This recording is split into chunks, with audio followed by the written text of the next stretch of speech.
Hey, welcome everybody. We are jumping in to this is going to be a modded PC Madden. Now, right now, I know everybody's on MLB The Show and jumping in there. As a matter of fact, I even have it downloaded on my Xbox X, Series X, and am trying to think of ways to create a playthrough there, but I'm not as big of a fan of MLB The Show. I used to play it all the time when it was solely on PlayStation.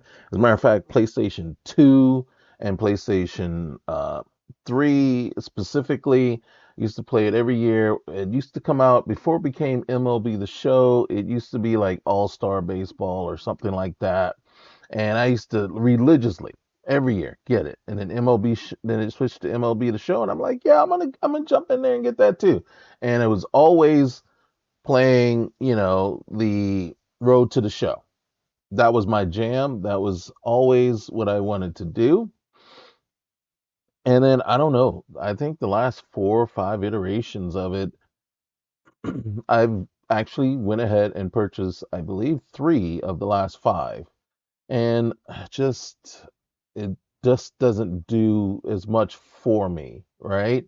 And I just rather jump into Madden like here and do the aftermath, right? And that's kind of what I'm kind of thinking of this, right? And then I'm a huge Cowboys fan. Make no doubt about it. I did just finish a 5 year playthrough for the Dallas Cowboys. Um, I could have continued it and kept it going, but one of the things is how much is enough, right? It's like they had gotten to the point where I believe the team overall rating was like a 92 or 93, had gotten them up there. They were in the Super Bowl for 4 straight seasons, and it was they didn't win all four, but it was just like, okay, they were 14-3, 15-2, and such. I mean, the only other accomplishment was to go undefeated in a season, and it was like, well, is that too much? And it is, right? And then we look at what the Cowboys did last season, and we see, the 7-10 record, missing the playoffs. Dak hurt for most of the season. Basically everyone hurt. Tank out the door now, and there's so much, right? And then one of the things that playing Madden on PC gives you that consoles don't is a modding community that is just absolutely fantastic. These guys, this is all they're about, is going in, creating different mods, trying to improve the way Madden runs, the way Madden performs. Also keeping the rosters more realistic and up to date and things like that. And then what I'm looking at right here, this is a tool, and it's called Madden Franchise Editor, right? And what the coolest part about this tool is now we're gonna, and we'll talk about it a little bit soon, but what it does is it allows you to go in, you can look at all the different teams, but you can actually go in, look at your playthrough, your current save file, right? Load it in here. This is my team, and then this is what it's going to tell you. Here's all my players, top players, most expensive players, right? And then we still don't have a contract for Micah, but look, it even includes Osa's contract, Terrence Steele. Now, Stephon Diggs is a signing. We'll talk about that a little bit later. And then upcoming free agents, right? Who's going to be? This is detail that you don't technically get like you do on in the console or console version of Madden, right? And then we can see here we've already, this team has played 2 games in the preseason. He's our head coach. Look at the offensive coordinator, Clayton Adams, defensive coordinator, Matty Eberflus, right? So our cap space currently right now is 34, right? And what it does is now this is the current schedule. Yeah, we won both games um in preseason, but it's preseason, right? And then the current schedule coming up, right? And of course, this is a schedule generated. It is not the actual schedule yet. Now, had I if I waited longer, I'm sure that the actual schedule will come out and this will be inputted because I don't believe the actual schedule. I know the team, the list of teams that we're going to be facing, so is out. I just don't recall that the actual schedule has come out yet. And it could have come out already. So, and then we can look at the current stats for the team. So you can view all this here, right? Injuries. Now, one of the things that this does that I wish that Madden would just put in is to give you this ability. If you're a commissioner of a league or commissioner of your league, right? When you create a new franchise playthrough, I want to be able to go in and start saying, yeah, I can do certain things, right? Right now, what can you do? You can erase the caps, right? You can erase uh, cap hits and things like that. But that's it, right? You got scouting reports for your team, things like that. But that, and then look, I can go in and retire numbers. I can go in and tell it which numbers are supposed to be retired. And then there's an actual tool,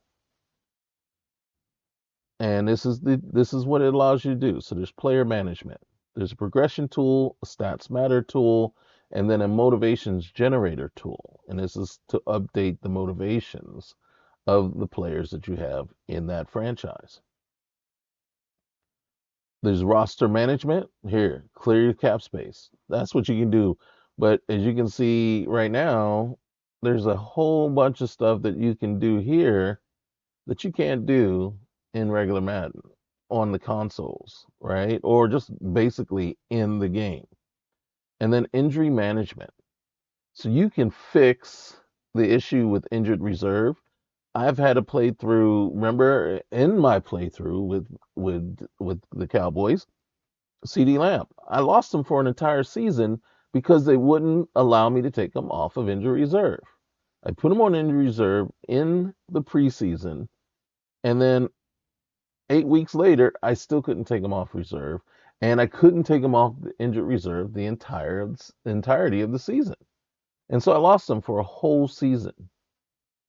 And it would have been nice to been able to fix that, right? And then there's a tool that allows you to remove all injuries, right? And then you can fix jersey numbers, right? So once you've retired certain jerseys, you can come here, run this tool, and this will make sure that none of the jersey numbers you have can't even talk, have designated as retired are in play.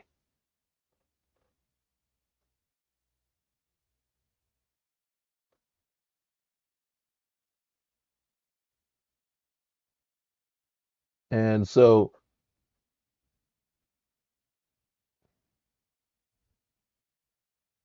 hmm,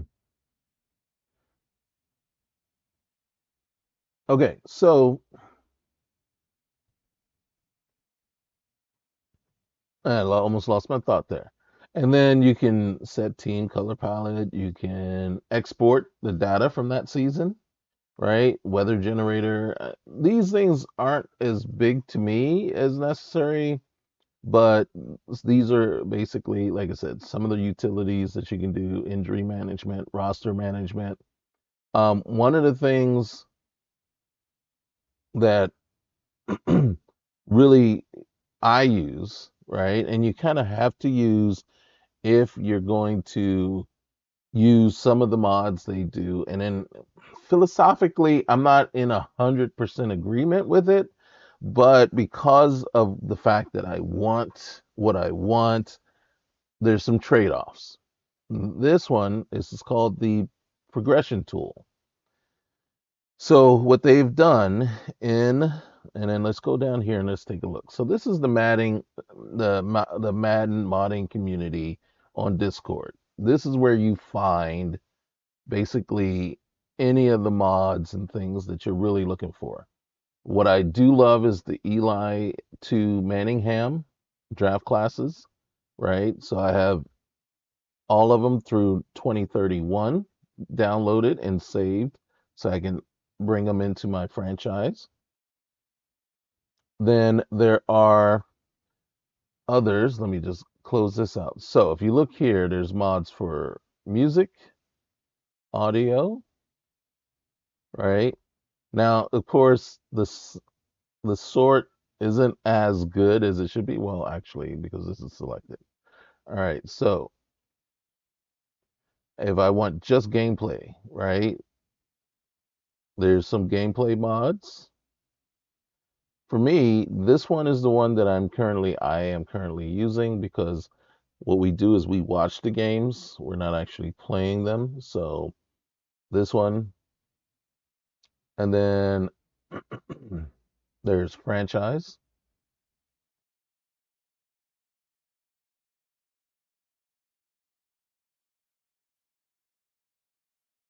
Get all the other things that I want. So in running the progression tool, which is what we did right before, or actually right after week 1. So we did it week 1. Now what I'm doing is I'm loading up what happened. So you can see the progression tool runs across all teams in that franchise file, right? And you can see there's a lot. And then, as a matter of fact, if I come back here, I can actually do this. The biggest beneficiaries of this progression tool, part of me was like, but then I'm like, screw it. We're going to go with it. Okay. And then the funny thing is, this is the first time I've actually, in running this, I've seen a Cowboy player in the first page. So I am not complaining. I got one, two, possibly, yeah, I got like 2 Cowboys in the on that first page. So I'm not mad at it. But then I look and I see all the Commanders players, on here, and I'm like, what? So the biggest, and you can see here, and this is crazy, right? So Yaya Diaby over for the Bucks, he got the biggest bump overall, 11 points. And obviously, it's based on all the different things. And it works just like if you ever play NCAA and then you go through and you do the training at the end of the season. That's exactly the premise, right? And it's like, well, yeah, but they advance and get better during the season too. It's not just one period of time. They get better during the season as well. It doesn't use the same, you don't have the same tools that Madden have in NCAA for the improvement of the players. The players just organically improve and get better. That might still be a thing there, but if you disable all the experience, how are they getting better? I'm just saying. So, and you can see, and then the one thing I thought was funny is that it takes and it goes and it says, okay, Deuce Vaughn, right? So now he's the best running back on the roster right now at 84 overall, right? I'm like, okay, okay. And then they hit 20 points right here, 20 points to his awareness. And I'm like, I got no arguments. I just don't, sometimes you got to take a leap. Look at Gabe Davis, big leap, right? Tory Taylor, punter, huge leap in awareness, right? And then what's his name up here?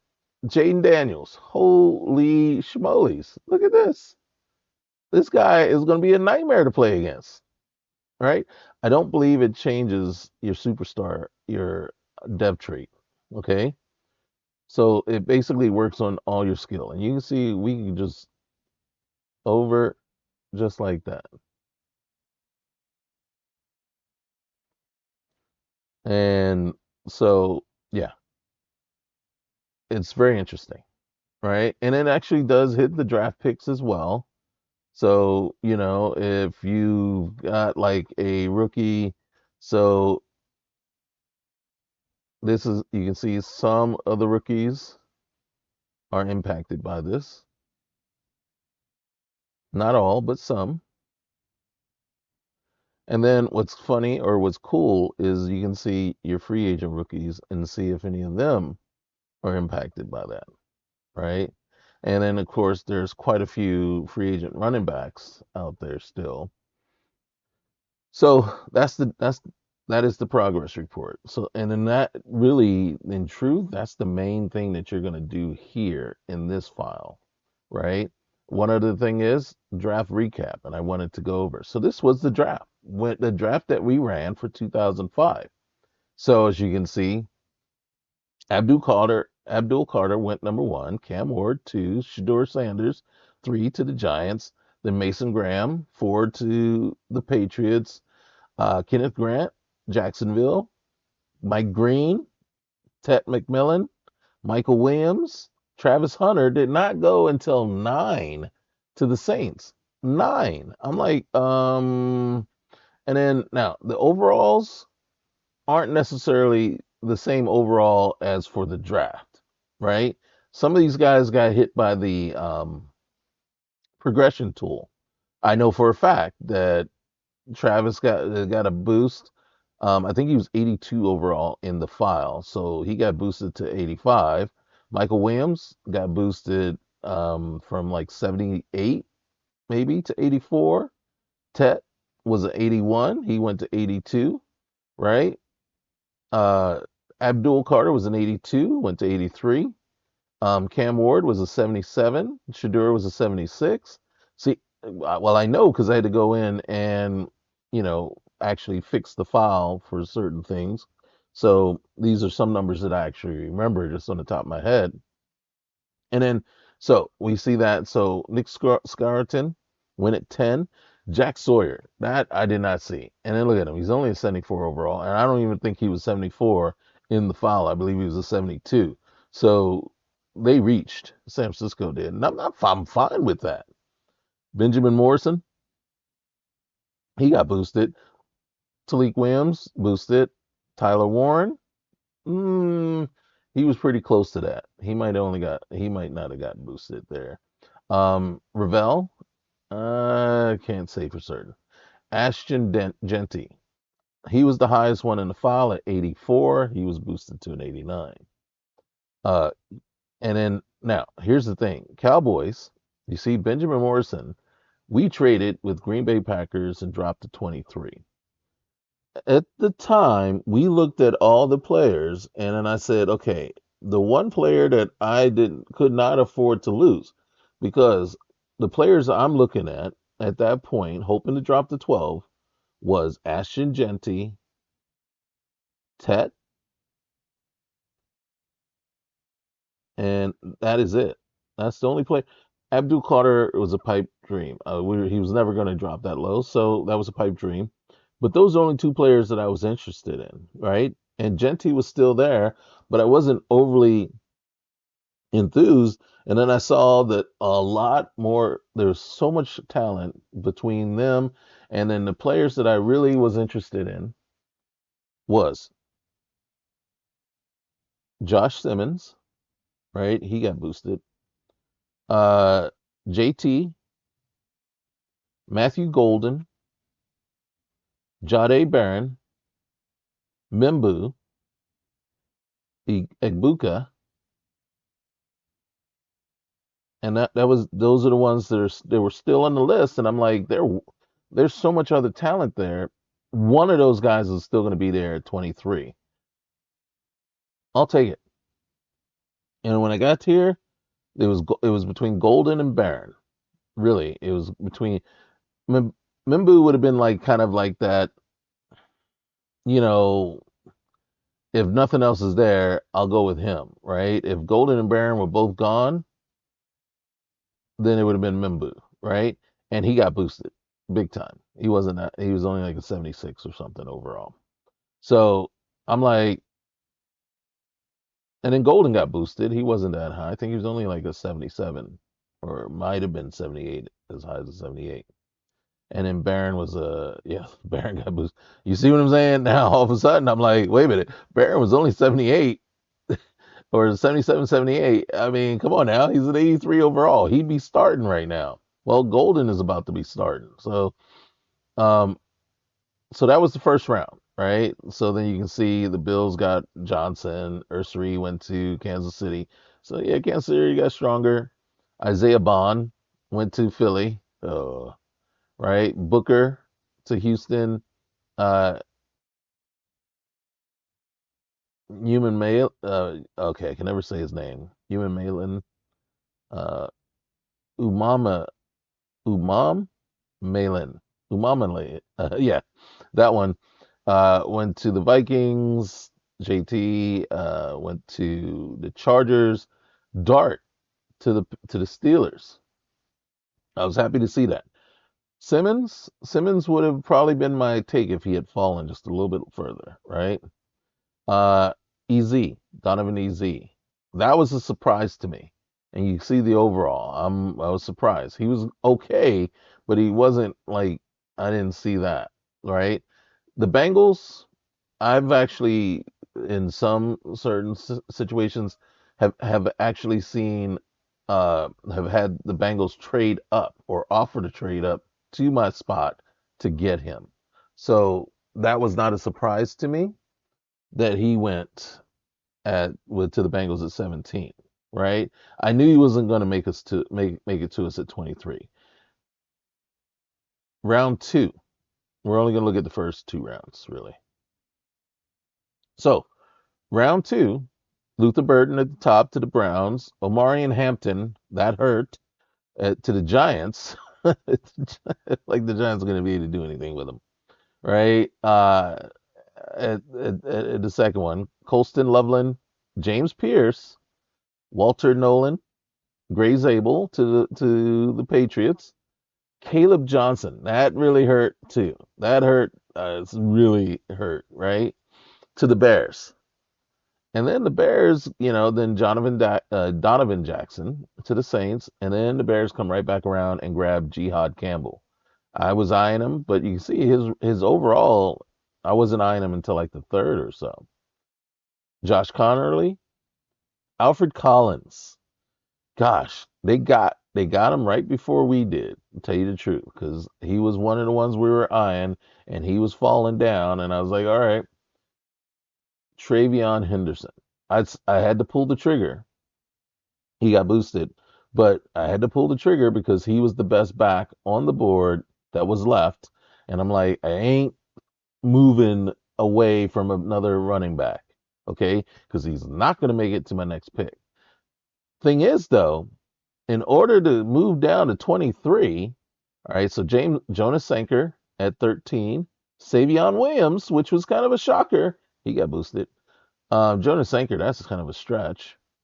Um, Jared Ivey, Malachi Starks, then Jonah Savaiane, then Jared Wilson, right? After running at what he ran at the combine, he looks like his stock went up.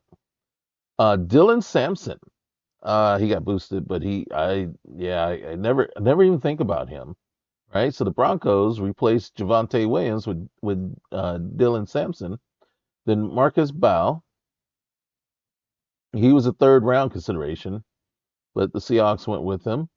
And then Azariah Thomas, and if I'm not mistaken, this is Wanye Thomas's brother, or someone said that, but I don't know if that's actually true or not. I have to look that one up. They might just both have weird names, right? Wanye, Azariah. Um, but he went. That was someone we were considering, but not until the third. And then Hairston, who ran that 4.2 9, right? He was there, and I was like, you know what? I need a defensive back. I haven't taken a lineman either, and then this is the pick that we got to move down to 23. So I was like, yeah, we are taking, yeah, all right. So I got 2 picks in the second round.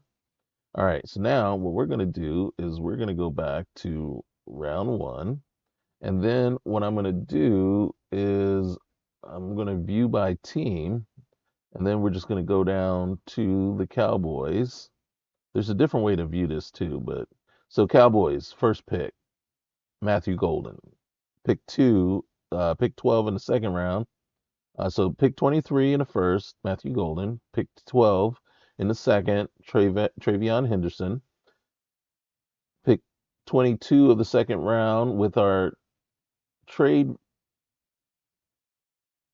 is Maxwell Harrison. Then we got, and this was in the off season, we got pick 4 of the third round, and I can't remember who it was from, but we had that pick sitting there. I think it was somehow we finagled it by we traded away Donovan Wilson, and we also traded away one other player. Oh, the roster still had Eric Kendricks as one of our players, and also Cooks. So with Cooks, I traded him real cheap, but Kendricks, I'm like, I don't know if we still, but I did. Yeah, I cheated. I traded him for the third round pick, and then I traded Donovan Wilson to get an extra sixth and seventh. Cooks and Wilson gave me an extra sixth and an extra seventh, right? Because the Cowboys were supposed to have, I believe, 3 or 4 fifth round picks and 2 sevens, and we didn't. And there's no compensatory picks. That's something I love to see them put in the game, but they didn't. So with pick 4 of the third round, we grabbed Andrew Makuba out of Texas. And then pick 12, we grabbed, and this was a total, this one here, I don't even remember seeing his name in the file, period, right? Or if I did see it, I just totally ignored him. But he was 6'4", 382 pounds, or 383 pounds. And I said, you know what? We need a big power pig anyway. Let me just go ahead and pick him. It's because, we got an extra pick in the third round. I need a defensive tackle. Everybody else is off the board at this point. And I'm like, yeah, let's do it. Holy cow. It was an A plus pick. And it said he was ranked 19th. And I got him at, pick number at that point, what, 80, 70 something, 76? And I was like, what? And it was a complete shocker. All right, so Miles Frazier, 71 overall, right? And then, yeah, he got boosted, but he was 81 overall, I believe. So that was crazy. No, I don't know how, because I never saw him in the file, right? Until first time I ever saw his name was at actually in the drafting process. And then Danny Stutzman, linebacker out of Oklahoma. Holland Pierce, he got boosted. Both of these got boosted. Stutzman was a 72. He was a 72 as well. Miles Hinton, and then Jaden Blue, right? We in the 7th round. So I think I fourth round, 17th pick of the fourth round. We got this in the trade. This is probably for Brandon Cooks, right? I was like, I couldn't get the team to give me multiple fifth round picks, so I just said, all right, I'll take the fourth, and then possibly, I think I got the in a seventh, right? And I was like, yeah, that'll work. Um, so we got Miles Frazier, then Holland Pierce with the fourth pick in the 6th round, right? So that's what we got. We got a fourth and a third and a 6th round pick for Eric Kendricks. And then we got Miles Hinton, 30th pick in the 6th round. Jaden Blue, we came back and got him at pick 23 in the 7th. And Nazir Stackhouse, pick 31 in the 7th. And that was our draft class. Now, they all got boosted, but not significantly. Well, this one for sure was boosted. He was boosted. He got boosted. These two might have actually been 71 overall, and same for him. So they did get boosted at all. That's where they were. So yeah, I got. But then again, did I get lucky? It's like if you can remember some of the things, you know, some of the sleepers, and you can see, and then you can see what the sleepers are, so you kind of know if they're still sitting there. You just have to hope that somebody that you saw as a sleeper is still sitting there when it's time for you to pick. So this one was surprising that he was still there. These two, you just they even though they had this overall, they were undrafted. They were going to be undrafted, and I picked them anyway because I knew they were higher than they were supposed to be. So I said, all right, no, we're going to go for it. And then that is the franchise tool, and that is the draft, right?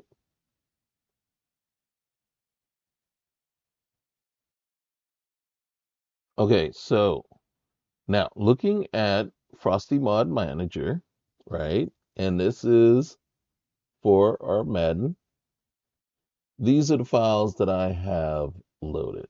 This is Sabo's franchise mod. I have this one disabled. I'm not overly pleased with some of the things I saw in it, but that could just be me. Then I have the modern uniform preview character. That is a mod here by WeMaster. That one, I believe, is what makes it so that, and you'll see in the game, you'll be able to see tattoos, things like that. And then you have the Madden 25 unlocked game time. Now there's two, there's locker room and there's game time. You don't need locker room normally.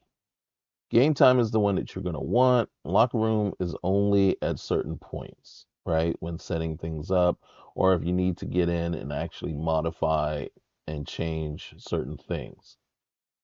Coach mode enhanced, I have not tested it, but as you can see, there's a flag there that it hasn't been updated since the game has been updated. So it's not truly ready for the current version, but some of these, even though it says it's not updated or they don't actually need to be. And then as you can see, I still have the UltraSim mod for CPU versus CPU going. And then you can see the priority. Now I've seen other folks with tons of stuff added in, and I'm like, no, I don't need all that stuff. The one that I'm most happy with, or actually the three, are these three here. Franchise mod, I'm still, like I said, wrapping my head around it and trying to figure out certain things and seeing how I like them. I think I'm most happy with the CPU versus CPU. And as with for both of these, as a matter of fact, key thing is once you have them, all you got to do is just launch. Now, there are going to be certain things that are going to happen when launching the game that you're going to see, and it does take a minute. Not always, but it's going through, and then it's denied. Please be sure the mod, and then dang it, that was on me. Hold on one sec. Okay, so one of the things I forgot to do is you got to run it as administrator. So you can go in and you can set it up to run automatically as administrator, or in this case, I just went in and just ran it as administrator. So you can see it's telling you right here, this window will not close. That window will not close. All right, but it should go into the background. If not, you can just click on the actual Madden behind it, right? And you can see Madden, and then you can tell the mods are loading. EA Sports, it's in the game.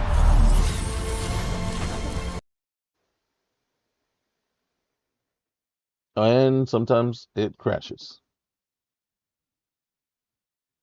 Or not actually crash, it just minimizes on its own.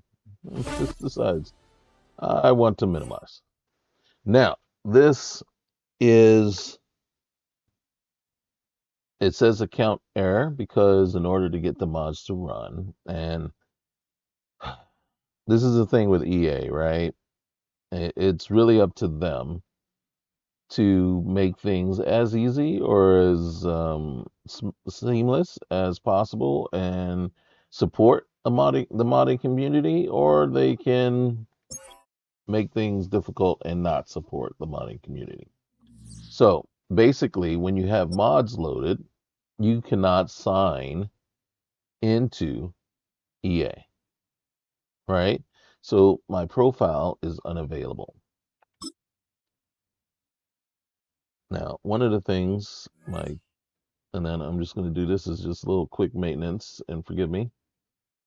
All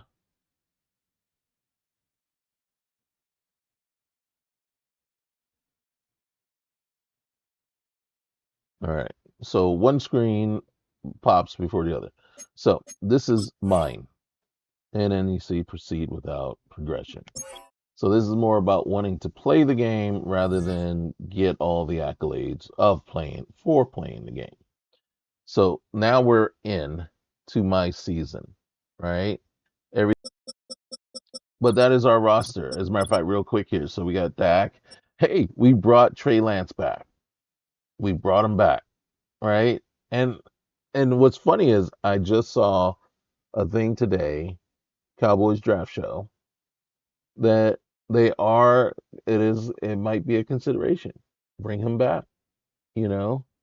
Because some of these number two quarterbacks were just way out overpriced.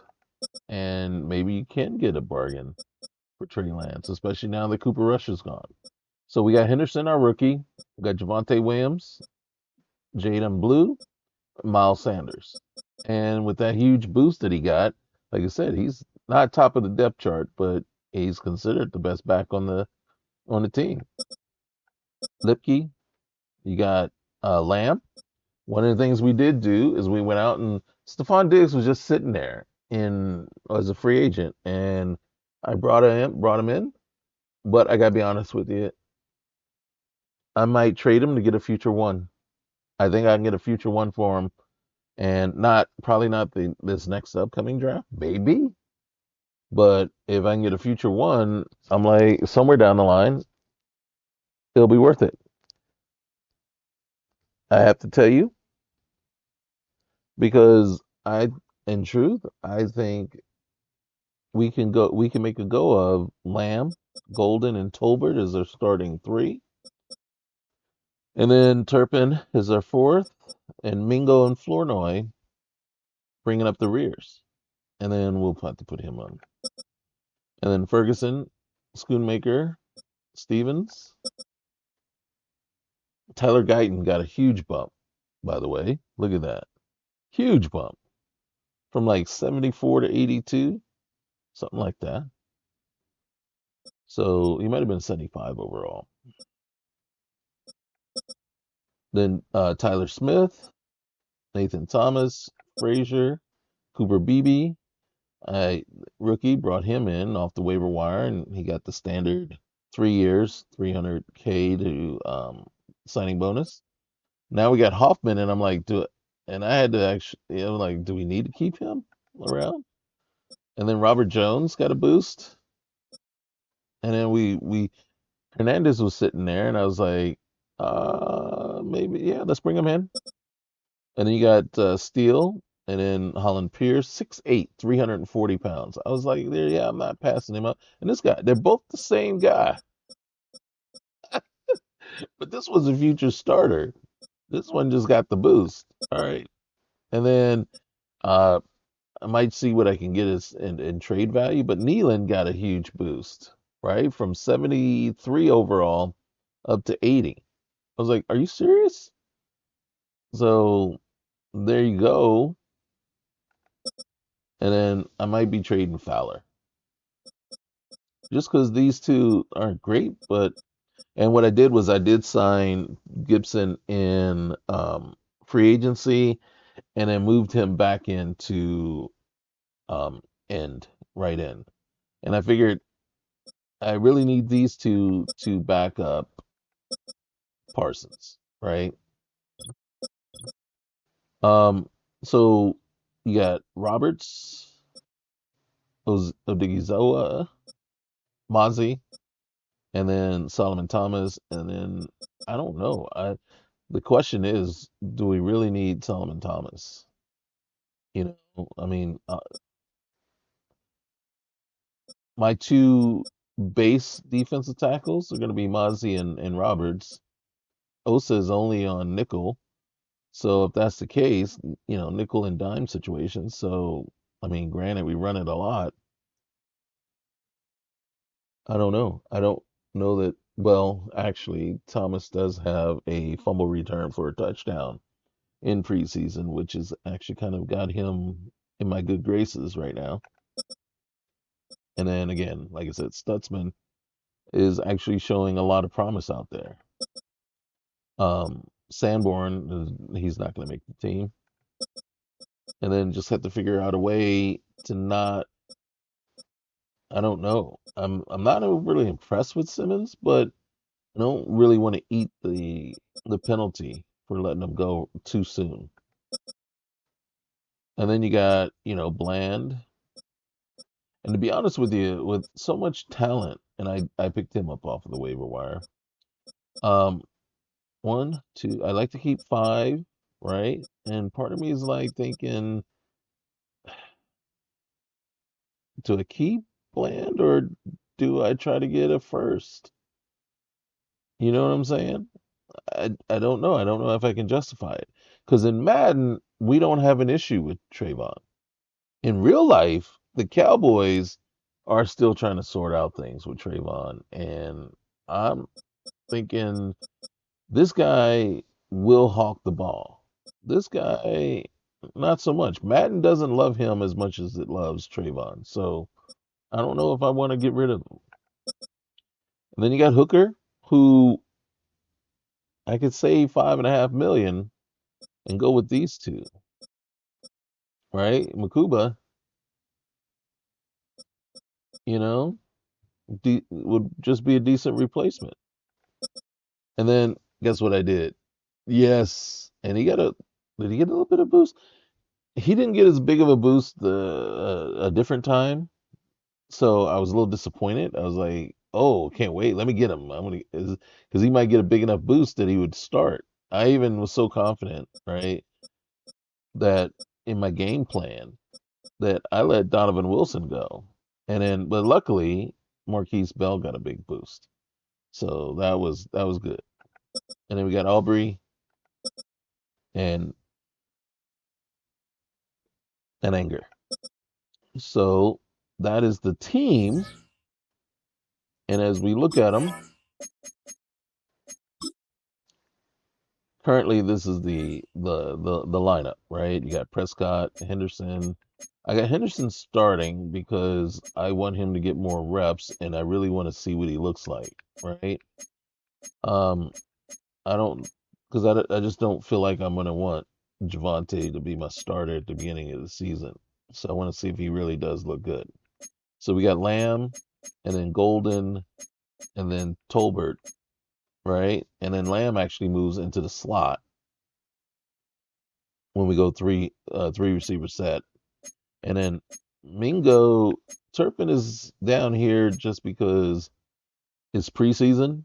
And in preseason, my three receiver set with Turpin in the slot when the second team comes out, right? And then defensively, like I said, on in base, you got Roberts and Smith, right? And you see Thomas, not Thomas, but Osa is not even anywhere near, even spelling these guys in the base defense. I just think he's undersized. He's undersized, so I don't put him in. And then you can see right now, I just to save Micah, this isn't how it's going to be in the season. Micah will probably be starting at right end in base, and then he'll move to left end in nickel, right? And then Nealon will come over here on left, right? Especially if I decide to go ahead and trade Fowler. Um, Turner has actually been turning out pretty well in the first two games. Again, like I said, Gross Matos, I want to see if I can get a seventh rounder for him somewhere down the line. But you can see right now, Murray, gosh, Murray, man, when he's on the field, he's making plays, especially in the run game. And it's crazy just how much better. And then you can see, and truthfully, I don't know. I might look into trading him, right? Moving Simmons in behind Stutzman and letting Stutzman start at left outside linebacker. So you see in base, Michael's not even on the field, but it's preseason. That's the only reason why. So again, letting him trading Hooker and then also trading Clark, right? And then the only reason I would have Simmons over Clark or keep Simmons over Clark is because right now it's a $3 million cap, penalty to trade him, right? And I don't think I want to go long at linebacker and have seven of them as opposed to six total. Again, like I said, I got so much talent, I feel, right? Up and coming talent that Bland, as much as I like him, I've never been overly, how do you say, enamored with him, just because I felt like and then I know this is going to be, and feel free to chime in the comments, kind of boom or bust. I don't feel like he's a shutdown corner, but I feel like he's a big play corner when he makes a play, right? Obviously, right? But I don't feel like he shuts anybody down.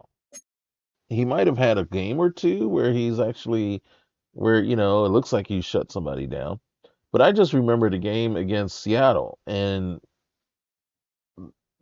this was season before last.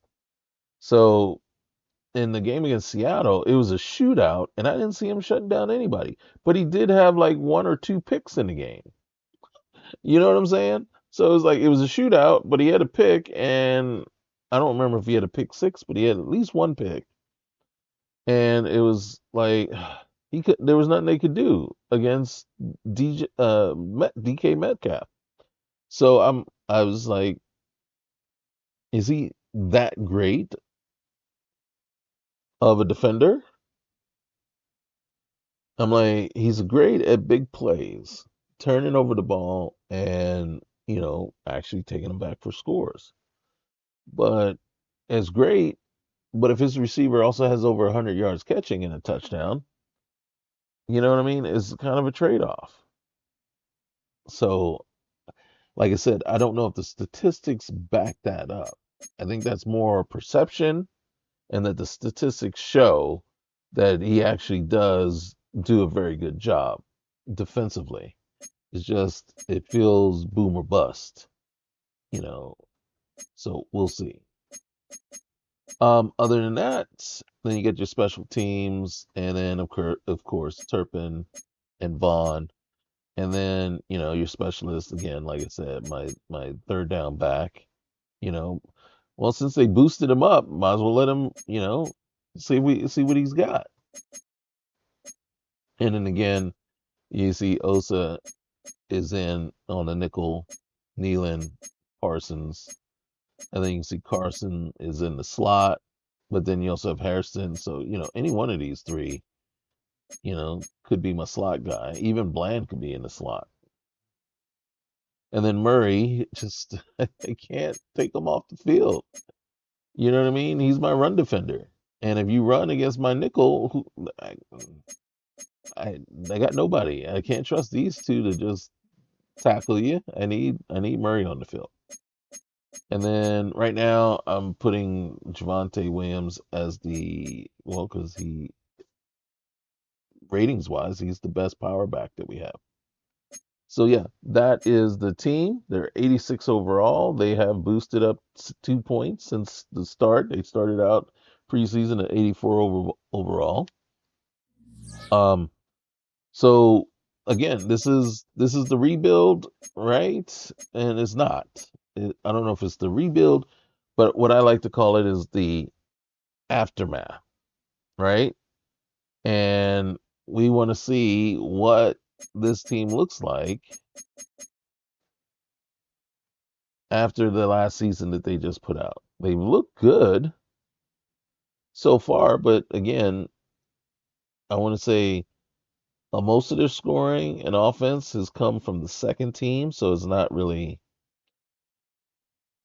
fair to say that this team is really going to do it because, it's twos against twos, and it is possible that I've managed to make the second string for the Cowboys much better, but still needing help with the first string. So, again, this is kind of like I said, I'm not a huge baseball fan anymore. Used to love it. That was my big thing. So as I look at MLB The Show, it's like I don't know who anybody is anymore, right? Aaron Judge is the last person that I truly know of anything about, right? And he's been around for a while. So any new and upcoming players, I don't know anything about. So MLB The Show, we're still trying to figure that one out. But Madden, I know about, and then again, like I said, it's interesting that I'm doing the Cowboys again, but it's like I'm so triggered by the last season that they had that it's like, here's what I would do, right? Here's what I would do to fix things and get back to it. And also, it's a combination of showing, well, here's what the modders have done to fix not, they haven't fixed all the issues, right? And then they probably created some issues themselves. But what the product I see with the mods installed is night and day compared to what we saw just regular Madden. So it's a chance to show what it could look like. And the crazy parts of watching the gameplay and watching and you'll see it when I post it, you'll be like, wow. Now, like I said, there are some knocks and, and you'll see it, and then probably the season opener, I'll probably actually do uh I will be it will be voiced, right? I won't do all the commentary, but what I will do is chime in with, my opinion, or when something doesn't look right or something happened and is like, oh, I will do that, and then kind of point out certain things that I've noticed that are completely different or that I think are much improved as a result of the mods that I just the simple few mods that I've just put in, right? Um, I just think the gameplay is better. I think a lot of things happen better wise. I'm not gonna say the coverages are completely fixed. I don't think it's hard to say that they're completely fixed because you'll look at a particular something will happen and you're like, oh, look at that, right? And it's like, well, is that the game or is that a blown coverage, right? You know what I'm saying? And you know what I'm saying? So it's like, okay, that's blown coverage. That's just not the game being terrible. And there have been a couple of runners that I've seen that just run all over the Cowboys, and it's like, oh my gosh, what is going on here? And then you put Murray in the game, and then you're like, oh, the running game is shut down, and you're like, whoa. So it's a very interesting thing. So I can't wait for you guys to see the game that I'm about to post, and I can't wait to share, right, and watch the season opener with you guys to see exactly how that one goes. Now, that one's going to be very interesting, right? And because that's going to be the starters straight through, you got to get the um, rosters down, and it's just going to be, I think it's going to be cool. So, like I said, I'm going to tack the preseason game to the end of this, right? So I'm going to stop talking. You're going to see preseason game two, even though we know what the outcome is. You're still going to see it, and you're going to see.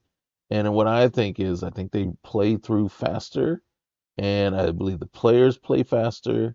I see more dynamic plays happening. The running backs are more dynamic. The quarterbacks, even scrambling, and then even Dak is more dynamic as a scrambler. Um, the running backs are better. The receivers and some of the catches I've seen. So it's like kind of a combination, right? And then the cool part is it's default sliders.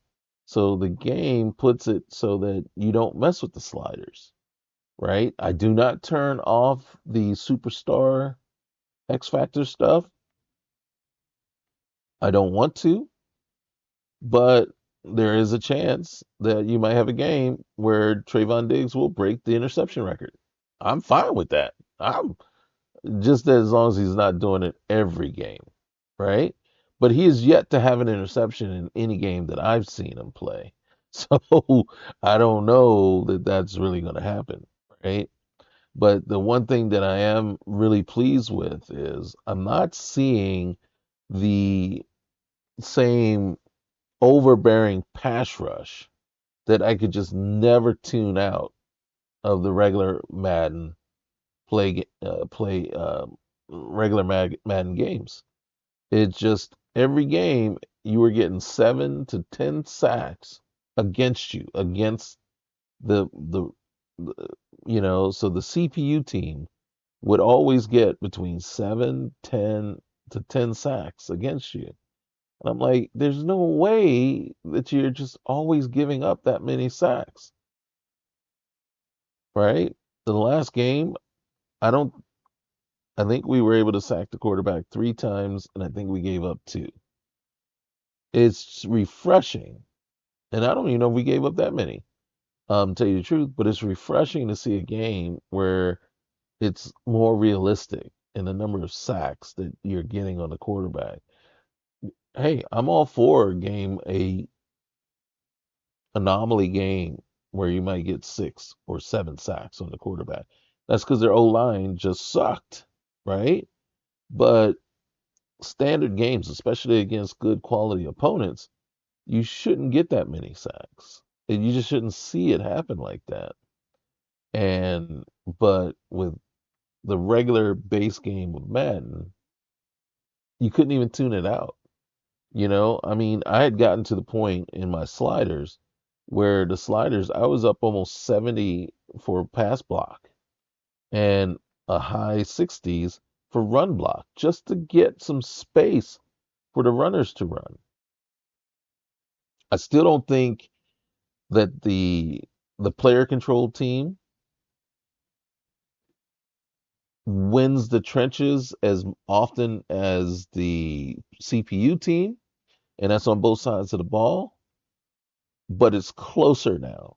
And, you know, again, I blame the tuning for that, right? It's like the CPU team was just dominant, and it seemed like they were dominant across the board always.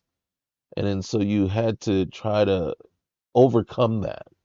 And the fact that you had to even bring in the penalties and change those out to get more aggression out of your pass rush, to get more to get better tackling, and to even get better coverage.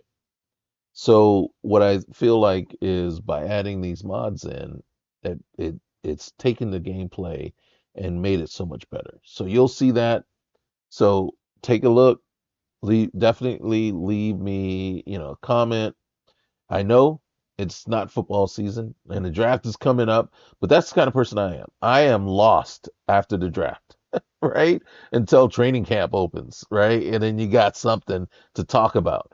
That my year evolves around football. And I think I play more Madden in the off season than I do during the regular season because it's like watching what just happened, and then you want to get in every bad team and see if you can build them back up from scratch, right? It's just that I don't like my, I don't mind, don't get me wrong, I don't mind them, but it's not me. It's not my style of play to just sim through everything, right? And what I mean by sim through everything is the quick sim, like sim the next 3 weeks or sim the entire season and okay, and then go make all the changes. No, I want to see the changes play out. And I think things happen differently when you're actually playing the game out than what the Sims do for you. The Sims I don't know that they realistically do it the way that it just doesn't. I don't think the outcome from from simming it is the same outcome that you would get if you watch play. But then it could be that in actually watching the games, your team is more apt to win than lose. And that could be just my preference. But again, I haven't really seen any empirical data saying one way or the other, right? It's just that me, I don't like to just sim through an entire season and then come back. It's like, no, I want to see this stuff happen. I want to see how this player plays. I want to see the growth. I want, to be hands on game to game to game. So that's why we do it this way. So leave me a comment, let me know. And again, like I said, I know it's the off season, but I'm chomping at the bit already to get back in there and fix what was broken. And who better to start with than the 7-10 Dallas Cowboys after they so royally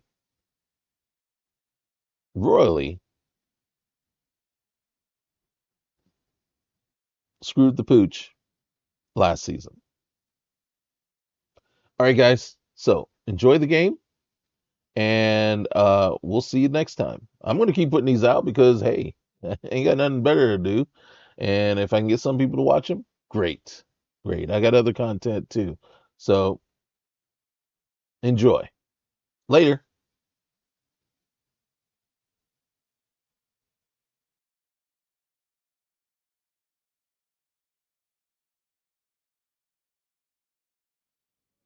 It's week 2 of the NFL preseason, where depth charts and playbooks will be put to the test.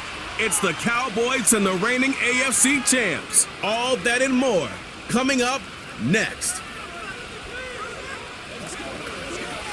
It's the venue that's had plenty of success come through it since the mid-2010s, as well as a few Lombardi trophies. It's GEHA Field at Arrowhead Stadium in Kansas City.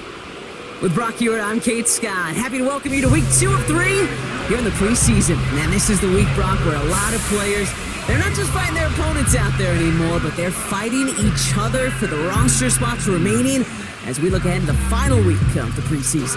Yeah, that's well said, Kate. And every coach will say the same thing across all 32 teams. Don't count numbers.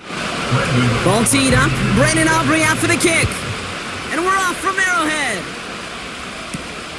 Starting from the 5. He's brought down at what looks like the 24-yard line. So here come the Chiefs, taking the field for their first drive of the game. Leading them out, someone who, Brock, I think needs less introduction than anyone in the NFL today. It's Patrick Mahomes. All of us as sports fans, we know those players in the other sports that when we just think of the greatest to ever do it, a skill set that's different than everybody else, immediately a player pops in your mind. And while we have seen GOATs like Tom Brady and Super Bowl winners many times over like Bradshaw, Montana, and Aikman, there's just not many that have ever done it with the flair, the style, and the skill set of Patrick Mahomes. They get 18 yards out of it and a new set of downs. 1st and 10 from the 41. First and 10 at the Tight end going in motion here. Mahomes on 1st and 10. That one finds Xavier Worthy. And he pushes this down to the 42 before going down.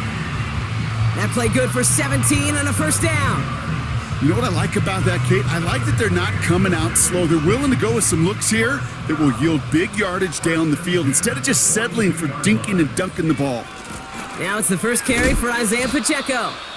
And he's brought down for a loss.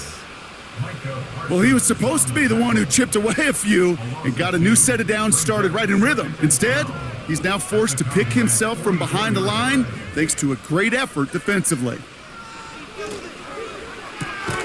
Hauled in by Rice.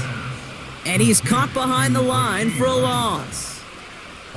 A good RPO play, it takes a lot of timing, proper decision-making from a calm, cool, collected offense. Well, that one didn't have any of it.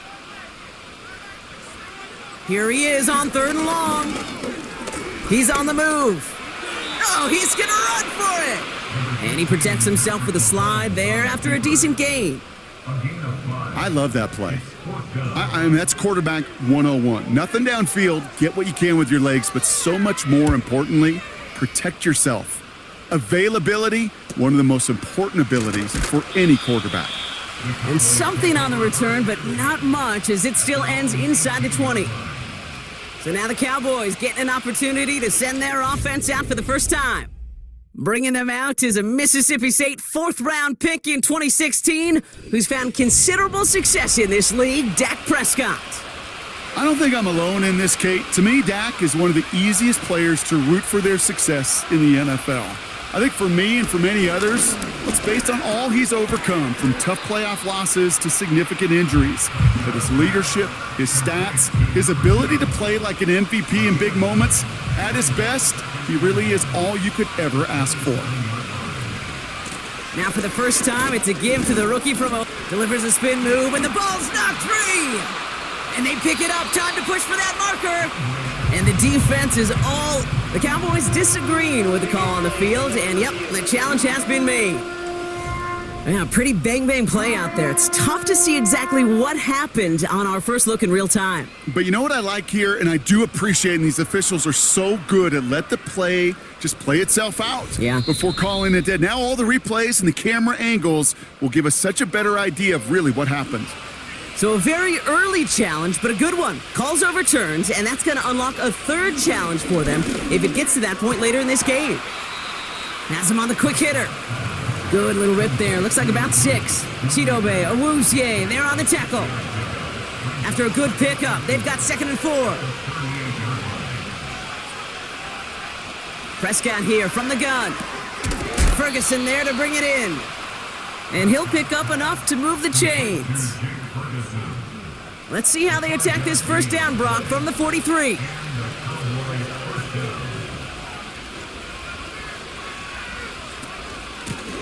Out of the gun, they'll give it to him inside. He's pushed straight ahead, and that's maybe a yard at most. Leo Chanel able to bring him down. They'll come to the line here, 2nd and 9. They give it to him again. And once again, he doesn't manage much before getting brought down. 3rd and 6 for them to figure out now.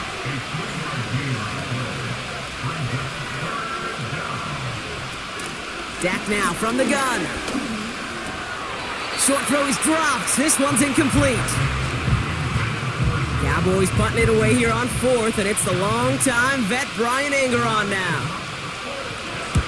The punt's away, and this one looking good. Angled this one for the sideline. And his job's done, and it is a job well done. That punt fights deep into enemy territory, out of bounds at the 7. The Chiefs sending their offense out for the 2nd time this game. And they're certainly hoping for some better results here after that first drive ended in a punt. And he found some running room for a nice gain. Nice spot here for the offense. It's 2nd and 1. Operating from the gun, here's Mahomes. That pass is complete to Kelsey. And he gets it up close to the 25 before he's out of bounds.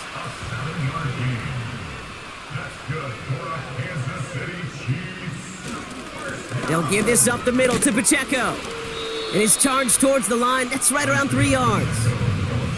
Second down now, 7 to go. A 3-yard pickup brings up 2nd and 7. From the gun, it's Mahomes. Has a man, it's Brown. And this is pushed ahead for a gain of 5. It's Kenneth Murray on the tackle. Short yardage situation here, it's 3rd and 2. Out of the gun, it's Mahomes. Complete beyond the marker. And he'll go down, and we'll say right at the 39-yard line. A new set of downs forthcoming. It's 1st and 10. Left side, it's caught by Rice. And they're going to bring him down just on the other side of midfield. Give him 13 on that play. And the Chiefs are going to have a 1st down. Pacheco gets it from the gun. And he's able to manage a couple on that run. Okay, that's a run that's ho-hum on the stat sheet, but if you see a bigger play on the ground later on, it'll largely be because of a play just like that one, softening up the front and opening the door for a bigger gap in the future. Kelsey makes the catch. And they get this down roughly to the 34-yard line. He brings the offense up now for a 1st and 10. Back to throw, Mahomes. Along the sideline, Brown brings it in. And he takes it across the 30 before heading out.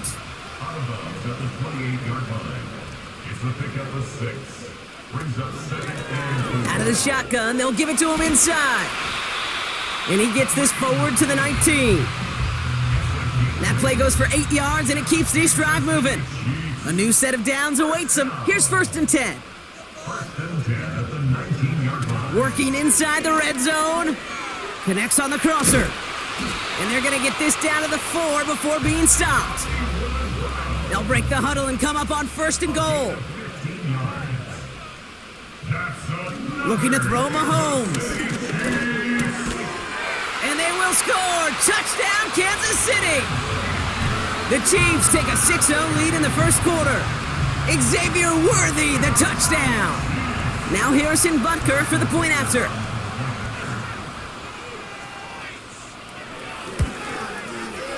Right down the middle, it's good.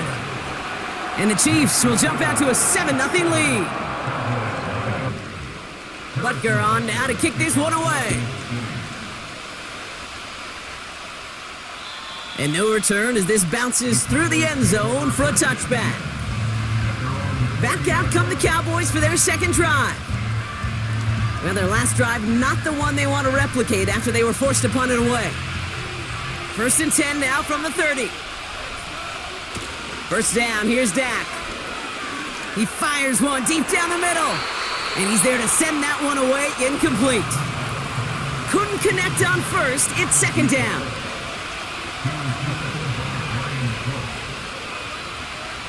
Throwing again is Dak. Gets himself free. Makes the grab in bounds left side. And they catch up to him, but not until he's got a huge gain and a 1st down. They'll get 31 yards on the play. And that's good for a Cowboys 1st down.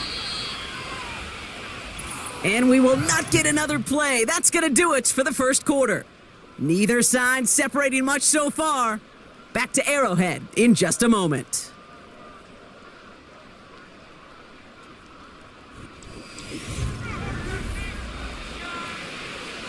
Second quarter all set to begin, and it'll be Cowboys football. They'll try to attack this deficit starting with 1st and 10. Defender arrives right as the ball does, and the hit knocks it free, incomplete.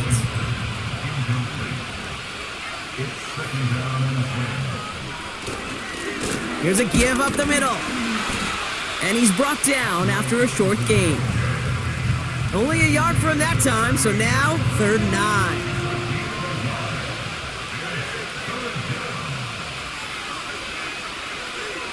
From the gun is Prescott. Ooh, put some heat on that one, Brock, but it falls incomplete. His first target doesn't lead to his first catch. And that brings up 4th and long. Now Brandon Aubrey will try to knock it through for the Cowboys. This is going to be a tough one, 55 yards away. And this kick is good. He needed to get all of it there, and he did. And it's dropped back down now to a 4-point game. A lot of them may make it look automatic, but you get this deep, and those field goals are far from a certainty. It took all his concentration, every bit of his strength, to send that puppy through. And a decent return ends as they bring him down inside the 30. The Chiefs are out once again. Their offense led by Patrick Mahomes. And after watching their passing attack take them the length of the field last drive, Brock, I expect we're probably going to see a heavy dose of the aerial attack again here. A give to Pacheco to start the drive. And he'll be met near the line to limit the gain to a yard. Marshawn Nealon, the one to send him down. They'll come to the line here, 2nd and 9. Brings up 2nd and 9. And they send a man in motion. Here we go, 2nd and 9. Chased out to his... Caught him deep behind the line. Oh, the ball is out! And the Cowboys scoop it up. He's out in the clear. And he's going to take it back. Touchdown, Dallas! The Cowboys parlay the turnover into a lead. Like a freight train leaving the station after scooping off that fumble. Oh, he got moving on his way to the end zone, Brock. Nice hustle from the big man. Is there anything more fun than seeing these big old human beings get their chance to get on a scoreboard? You see how it just ignites everybody. Brandon Aubrey now on for the extra point.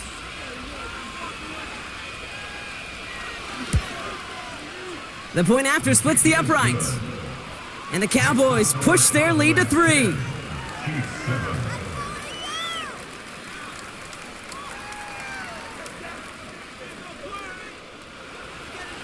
Nice little energy on their sideline after that fumble return scored, and with plenty of energy, he'll send this one away. Brown with a return here. And he's going to make this to the 28 before going down. The Kansas City offense set to take the field. They'll get this drive started. 1st and 10.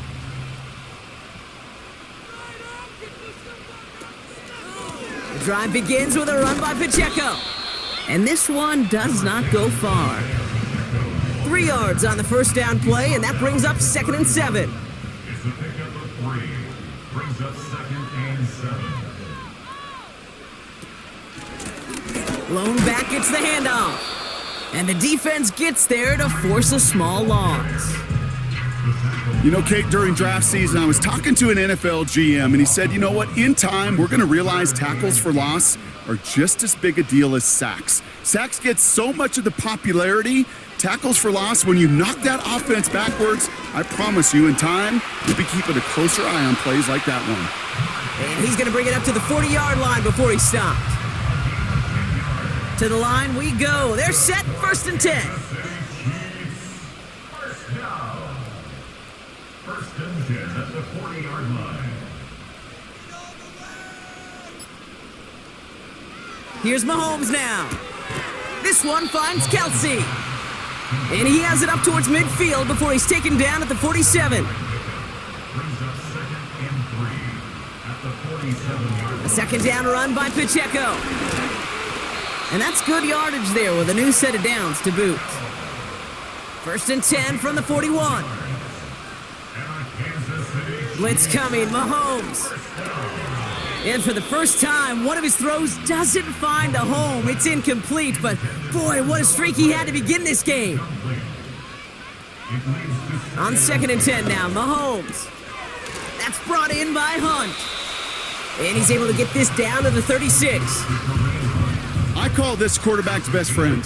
Some call it a safety valve, some call it automatic, but it's sure nice as a quarterback when you got a trusty running back over the middle of the field that you can depend on. Finds his man, it's Worthy. And he's tackled with the 1st down yardage. That's what we call situational football. You spend all week working on your nickel passing game package to take advantage of 3rd downs just like that. They send the tight end in motion. Mahomes on 1st and 10. Throw is there for Sky Moore. And they bring him down at the 18-yard line. Nice spot here for the offense. It's 2nd and 1. At the 18-yard line. Again, Mahomes to throw. Cut by Hunt. The ball is loose. And they pick it up. Still got a chance at a touchdown. This offense in position now. It's 1st and goal. That's another Kansas City Chiefs. Back to the air, Mahomes. And that is cocked. It's a Kansas City touchdown. The Chiefs take a 2nd quarter lead. It's a Marquise Brown touchdown.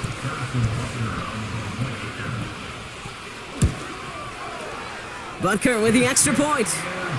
And the Chiefs take a 4-point lead. Butker on now to kick this one away. He'll bring it out from a couple yards deep. Return's looking good so far. His return reaches that 34-yard line before he stopped. Another drive coming up for this Dallas offensive unit. And they'll have a little momentum as they take the field here after their kicker drilled a deep one to end their last drive with points. They'll run here on 1st down.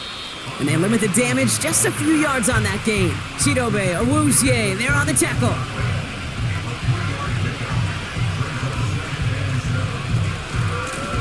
Back-to-back carries here.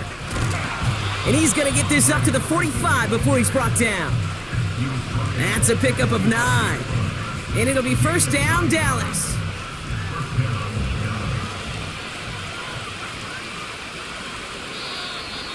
Oh, saw some movement there. That's going to cost them 5.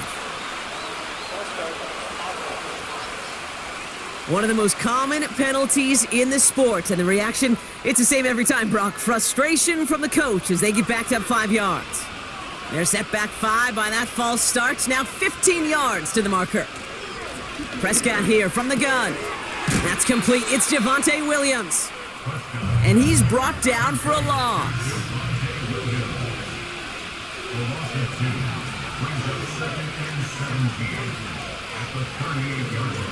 Here we go. 2nd and very long. No one open, so he chucks this to another county.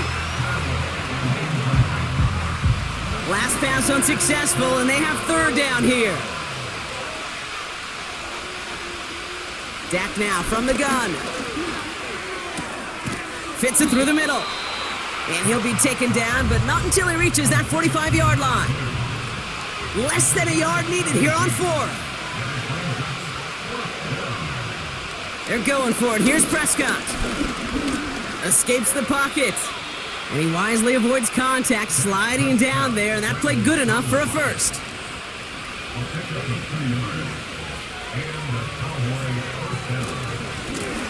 Now a give running right. And he's caught behind the line for a loss. Perception and reality, Kate. The perception out there from the public is edge rushers are defined by their sacks. The reality in the locker room and in the huddle is you could be defined by your relentlessness. And his motor never stopped. Helped him track it down for a loss on the outside. We're to the 2-minute warning from Arrowhead. The Cowboys trailing on the scoreboard. 1st and 10 now from the 30.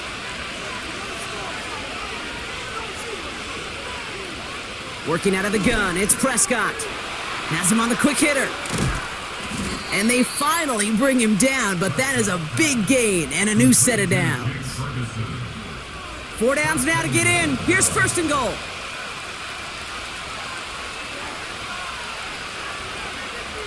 From the red zone now. And he just hucks this one away. Wasn't going to risk a throw or force something. It brings up 2nd down.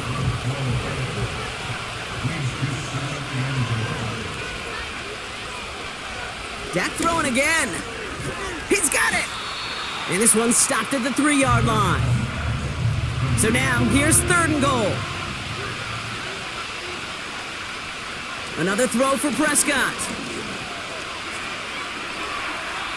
And he just gets rid of this one, but unfortunately, that means 4th down coming up. Now Brandon Aubrey will try to knock it through for the Cowboys.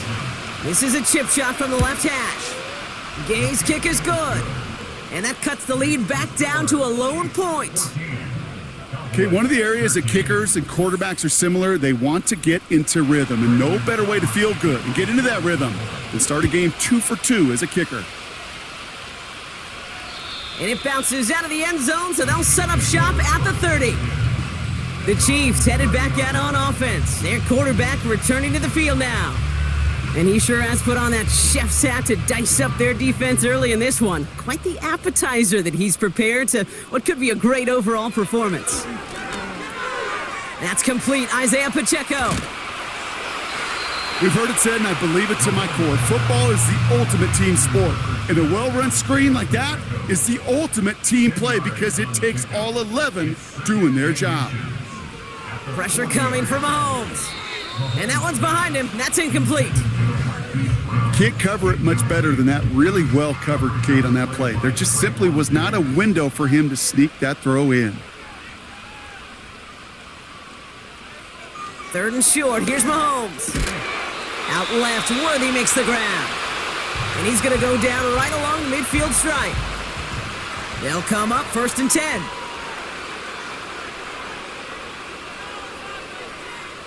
Another throw for Mahomes. Hauled in by Worthy. And he's going to score. Touchdown, Kansas City. The Chiefs will add to their lead at the end of the half. Xavier Worthy, the touchdown. His 2nd scoring catch of the game. That one splits the uprights. And the Chiefs grow their lead to 8. Butker on now to kick this one away. He's going to return it from a yard or 2 deep. And the return sets them up just beyond their own 20. 1st and 10 now with all of 15 seconds left to utilize in this half. Yep, as expected, they go to the ground to start this one off. And he's going to fight his way forward to the 23. Only gets a yard there to make it 2nd and 9. So that brings us to halftime here in KC. It's the Chiefs who've got the advantage heading into the locker rooms. Now we'll send you south to our Orlando studios for the EA Sports Halftime Report with Jonathan Coachman. The rest of the league can wait. We'll see how they're faring later. Our focus, it's on these two teams as we skip halftime and get right back to this contest. Has this at the 6. Coverage team gets him down at the 26-yard line. Firing to start this second half, too, as they chase this lead. First throw for the backup now. Finds him over the middle. And he's up to the 35-yard line as they reel him in. Nice spot here for the offense. It's 2nd and 1.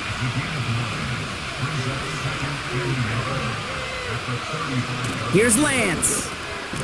It's taken in by Mingo. And he'll pick up enough to move the chains. New slated downs to approach here from the 40.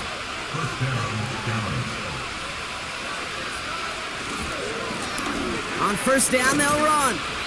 He gets it forward for a gain of 3. Jaden Hicks there on the tackle. Give him a few yards on that run. It's 2nd and 7. Vaughn running dead ahead.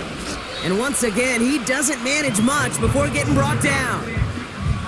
They pick up 1 on the run. Need more, though. That takes him to 3rd and 5. Looking to throw Lance. No place to go, so he just threw it away. The Cowboys sending out their punting unit. And this is the 2nd time he's been brought on to kick it. First punt win 45 yards. This looks considerably further. And this one's going to approach the 10, but looks like it's down right at the 13-yard line. Drive starts out with a 1st and 10. Offense heading out now for the Chiefs. They've certainly had no issue scoring, but their opponents have been right there with them, so they could really use some more points on this drive. And he's able to get it to the 21 as he goes down. After a good pickup, they're set up with 2nd and short. 8 yards on the pickup. Brings up 2nd and From the gun, they're going to hand it off. And that short gain is enough for a new set of downs. Offense set for a 1st and 10. Another carry for him. And they're going to stop him after he wiggles his way forward for 2. You know, not a ton of yards, but still showing that commitment to the ground game. The type of run that keeps the defense from loading up in coverage and focusing entirely on that passing game. Breaks the tackle, still going. And once again, he doesn't manage much before getting brought down. They come to the line here. This is 3rd and 6. From the shotgun, Minshew. He has the first over the middle. And he's up to the 35-yard line as they reel him in.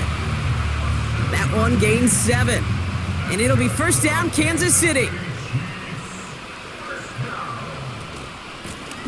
Handoff now out of the gun. And he'll be brought down a step or 2 shy of midfield. They're going to mark him at the 48. It's a gain of 12 there. And the Chiefs are going to have a first down.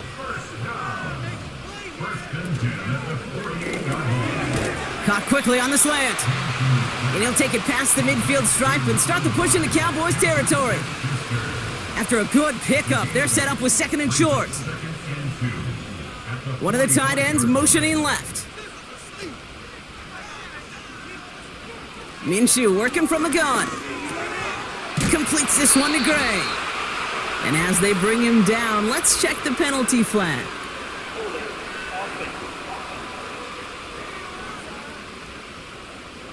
Fighting all he could to keep his quarterback upright, but crossed the line there. That earns the holding penalty. Running it after the penalty. And he gets taken down immediately right at the line of scrimmage. This drive in some serious trouble. It's 3rd and 12. Out of the gun, Minshew. He's on the move. Oh, he was on the move, but so was the defense, and they take him down. And the defense comes through. That's going to back him up and bring up 4th down. The Chiefs bringing out their punt team. And this will be his 2nd effort of the contest.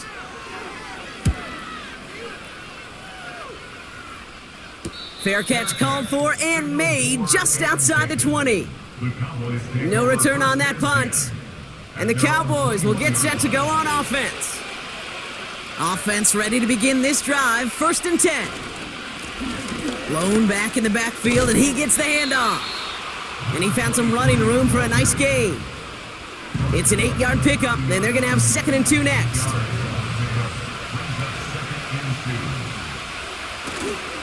Trying the right side with Vaughn. And this one's brought to a halt at about the 36-yard line. They get 6 and a first down as well. Well, looky here. You don't even have to worry now about a 3rd down call as that run moves the sticks. Now that call you had ready, though, you can recycle it. Save it for later for that next 3rd down coming. Gets it to Paris Campbell. And they'll take him down at the 43-yard line. 2nd and 3 now.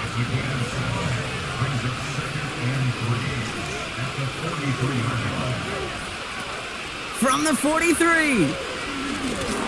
Fires right away, but incomplete. No connection on the last play, and now it's 3rd down.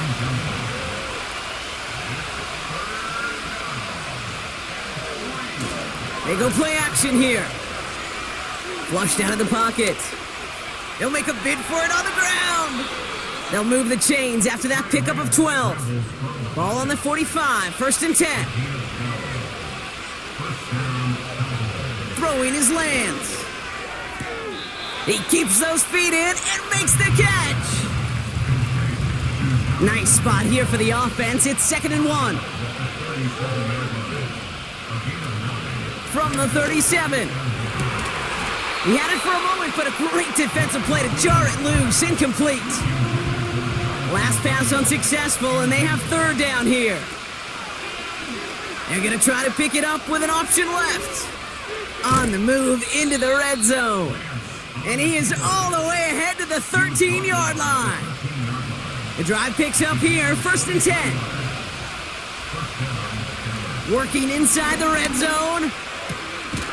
And he takes it into the end zone for a Dallas touchdown.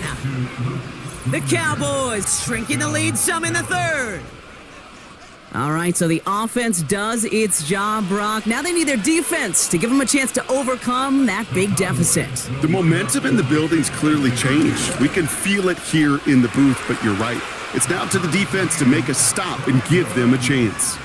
But we all knew extra point was doing nobody any good there. Gotta go for 2 in the tie. They do. They get it. And just like that, we're all squared up here in the second half. Squared up, brand new ball game, even Steven. Who is Steven? Do you know who Steven is? That's a good question. No, go ahead. Go ahead, though. You take it. I don't know who Steven is, and I don't really care because it's a whole new game with both teams totally alive.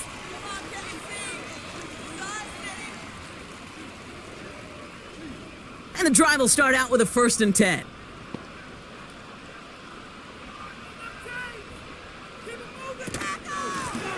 Out of the gun, they'll give it to him inside. And he'll only find 1 yard up the gut, 2nd down. 1 yard gain brings up 2nd and 9 at the 29-yard line. Back to throw, Minshew.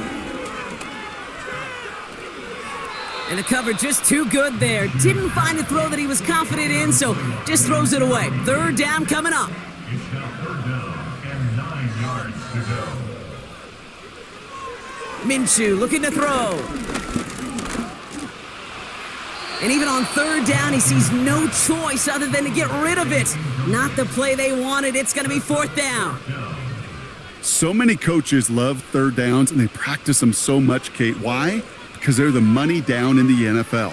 Whether it's a close game already out of hand, coaches know got to execute and convert on these 3rd downs. And he's getting nothing on that return. They wrap him up almost at the exact spot that he fielded that punt.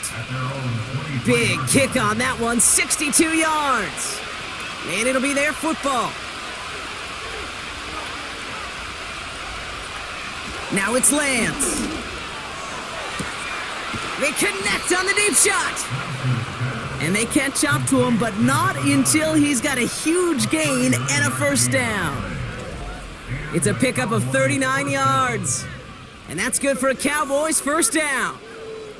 You know, Kate, we often talk about flipping the field in special teams, right? A kick return, a good punt. Well, an explosive play like that does the exact same thing. Look at the difference in field position. By hitting on that shot, you've totally flipped the field and the tone of this drive. Has him on the quick hitter. And he's going to be touchdown right at the line, so no gain on the play. After 3 quarters, we're still neck and neck. Neither side has been able to fully separate. It's all knotted up at 21. Plenty of scoring here as we begin the final quarter.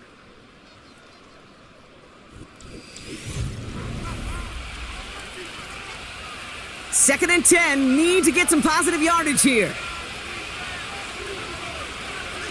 Throwing from the gun here. This one is tipped away and incomplete. Good positioning to make a play on it. That forces 3rd down.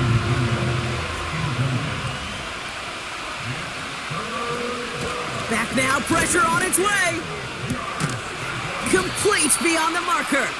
And he gets down to the 24 before he stopped. They'll get 14 yards and a new set of downs. They'll come up 1st and 10.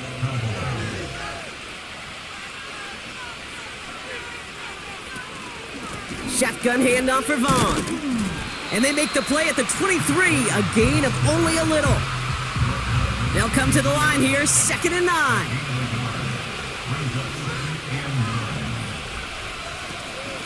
It's Vaughn again. Finds a big lane. And he's finally hauled down at the 12. That's an 11-yard pickup, and it gives them the 1st down. That was the perfect play call for that particular situation. Gave him enough to pick up a 1st with some room to spare. That one's complete, right side. And he's short of the 1st after a mild gain. Halfway to the marker, it's 2nd and 5. He's got it on the bootleg. And he doesn't see a window he likes, so he just got rid of that one. And brings up 3rd down.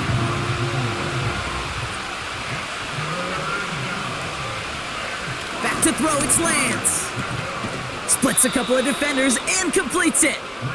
And he's tackled with the 1st down yardage.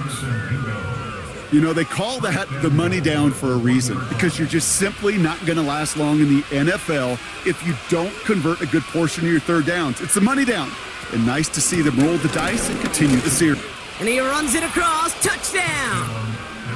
The Cowboys take a fourth quarter lead.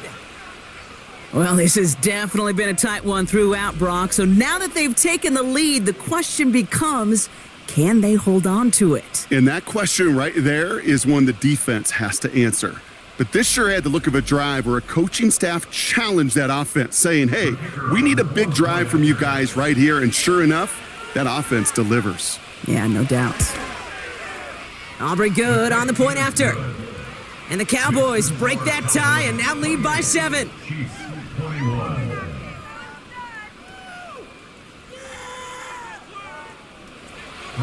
Aubrey now to kick this one away. And that one bounces through the end zone for a touchback.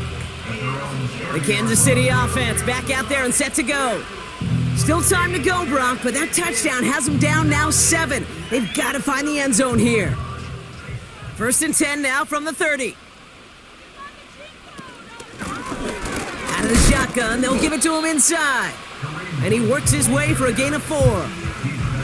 He'll expect more from himself on those type of plays, but there is nobody that's going to complain about that one. If you can do math, 4 plus 4 plus 4 equals a first down.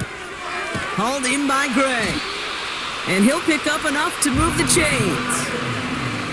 When you see play action, do all you can to get your eyes to the tight end, because that's their bread and butter. That play action gives him time off the line, helps chip a rusher, or even helps sell that fake. And then when he releases, he gets out, he gets some leverage. He gets to that edge before the defender can cover him. 8 yards to go. Let's see how they approach this second down.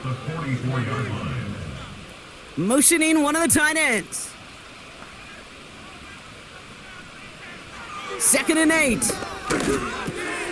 Wiley hauls it in. And he's taken down directly on that 43-yard line. Pickup of 12 on that play. And it'll be first down, Kansas City. Sticking in the air with Minshew. That one is incomplete. Couldn't hang on through the contact. No dice on that prior pass. Here's second down. Running out of the gun with Mitchell. And he's got a decent gain before being brought down. They get about 4 there. Need a little more than that now on 3rd and 6. Brings up 3rd and 6. Pressure coming. It's Minshew. And this one's dropped for what would have been a nice gain. There's the importance of staying in phase as a defender. He was all over him in coverage, and that really did help force the incompletion. 7-yard attempt. A kick they needed, but it's no good as it sails too far right. And the deficit stays at 7. He was hitting from that distance pregame. Heck, we were on the field watching it, and they were confident he could do so again. Just did not work out this time around. First play of the drive, and he takes an option left. They're across the 40. Nice run here. And he has this all the way down to the 23. It's a 30-yard play, Brock, and they've got a fresh set of downs. Now they'll hit the line just outside the red zone following that big play.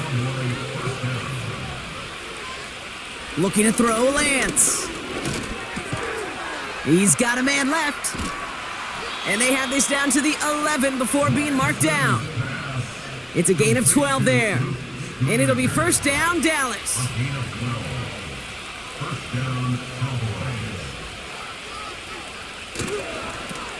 Hand off to the back.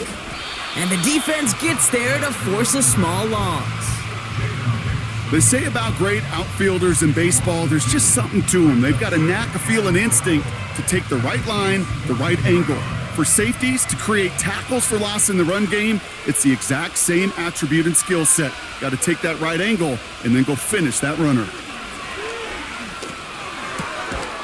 And he will score. It's a Dallas touchdown. The Cowboys go up by 2 scores as they try to put this one away. Well, in a close game, they needed somebody to make that type of play. Now it pushes their lead to a couple of scores and makes a comeback that much more difficult. You know, Kate, their offense did its part and padded the lead. Now it's up to this defense to make this two-score lead hold up and carry it across the finish line. Chiefs 21.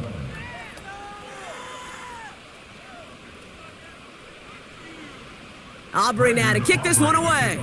For the Cowboys.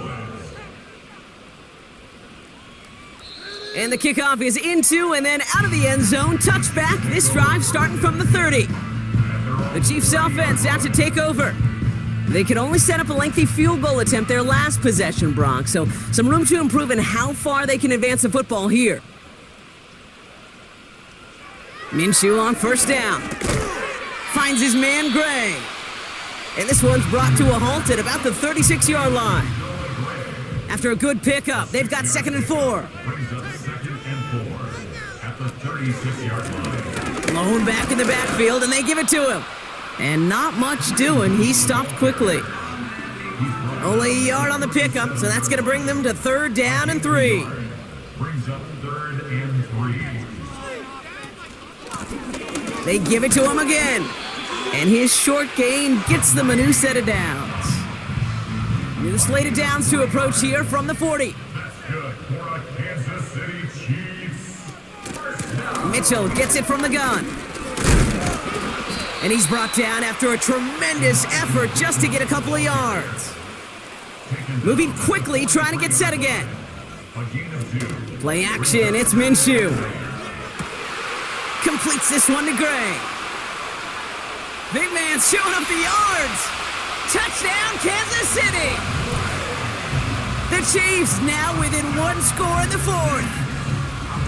And that right there, Brock, is a touchdown I think our fellow broadcaster Greg Olson would be proud of. A big strike to the tight end that I don't think a lot of receivers could have pulled off and make it look as easy. You know, a lot of times you're splitting hairs talking about the differences between tight ends and receivers at this level because a lot of those guys, they work the same route. And he goes down, the pressure gets home, and they will not take another 2 off that lead. You spend all week on two-point plays trying to get to your best options, but ultimately sometimes the execution of that pass, it doesn't work. And he opts not to bring this one out, so they're going to enjoy some good starting field position from the 30. They're out and set, 1st and 10.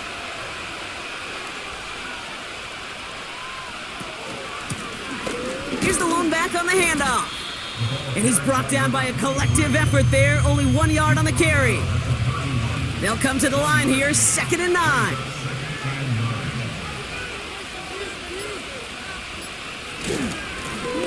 Back to the well again. And he's tackled after gaining a handful. The Chiefs signal for a timeout. That's going to be their first. So now here's 3rd and 5. He'll throw it. He has the first over the middle. And that tackle stops him after a solid gain. Now before we reach the 2-minute warning, we've got a timeout. That's the second one used by the defense in this half. Punter takes the field on 4th down, and he sends this one flying. And this punt works out. It's going to cross the 20, be touchdown at the 16-yard line. The Chiefs offense set to take over again. They'll get this drive started, 1st and 10. From the shotgun, Minshew. Completed over the middle. And he'll get it up to the 27.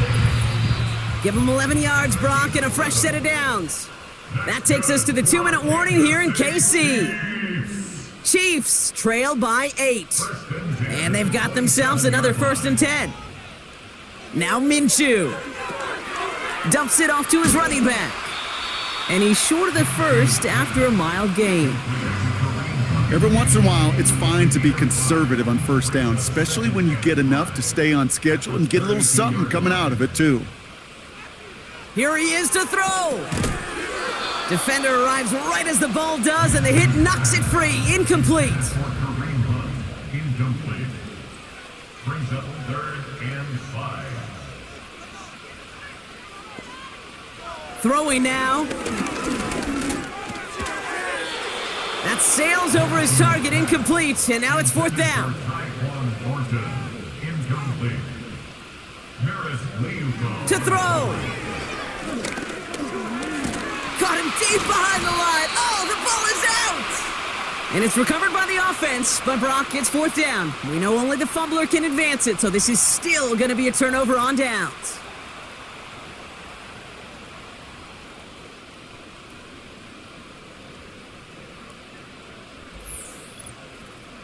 Offense headed back out there now for Dallas.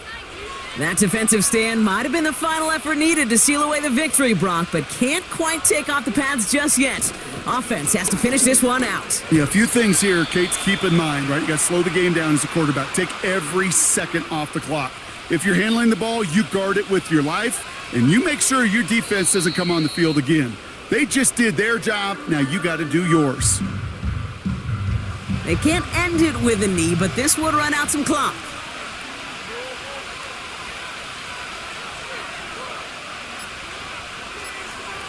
They drop to a knee, and what little time we have left here is going to tick down. Offense staying out there. Look at this. They're trying 4th and 9. Well, it looks like the defense jumps just before the snap there. Defense.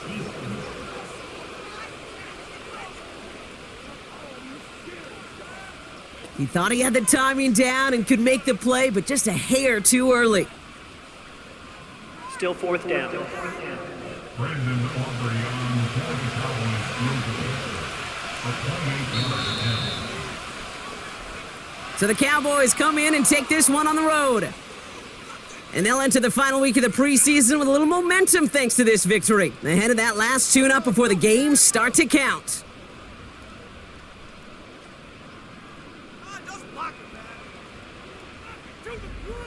With Brock Heward and our entire crew, I'm Kate Scott. You've been watching the NFL on EA Sports.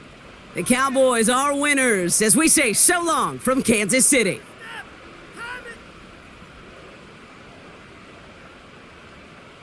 Block it.